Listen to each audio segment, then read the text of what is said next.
Hey there, this is Team Magicar, and this is our project video. Our group is Joel Kwartler, Maria McLaughlin, Aidan Chavez, and Devon Guinn, and this is for ES50. Basically, our project was to make a modified RC car controlled by hand motions with a water gun modification.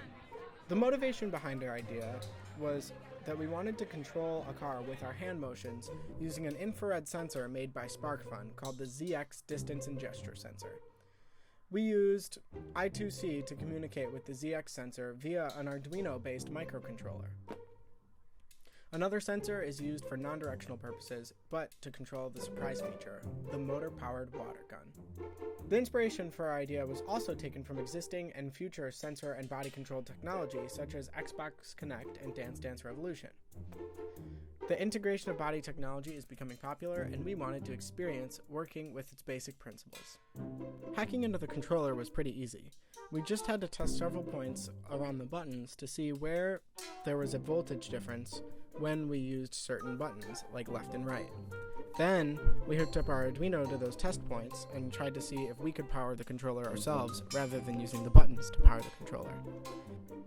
Then all we had to do was turn the car on and see if our Arduino controller was doing the same thing that our controller was doing when we pressed the buttons. And it worked. Making the squirt gun work was a lot harder. Most RC cars have an unused third channel, and we had to hack into that. First, we checked on the car to see where we could receive the turbo signal. Once we wired up a little test motor to that pin, then we figured out how to send it by putting voltages across different points on the controller. It finally worked, and then we could power our little motor, which would eventually power our squirt gun. We used a simple MOSFET as a gate so that when we got our turbo signal, we were able to turn on our motor with our car's power. Now, unfortunately, we had some issues with the squirt gun motor, so we had to just use a test motor for our final project, thus making it a duct tape car rather than a magic car. But hey, it's still fun, and if we had a few more weeks, we'd be able to set up that squirt gun.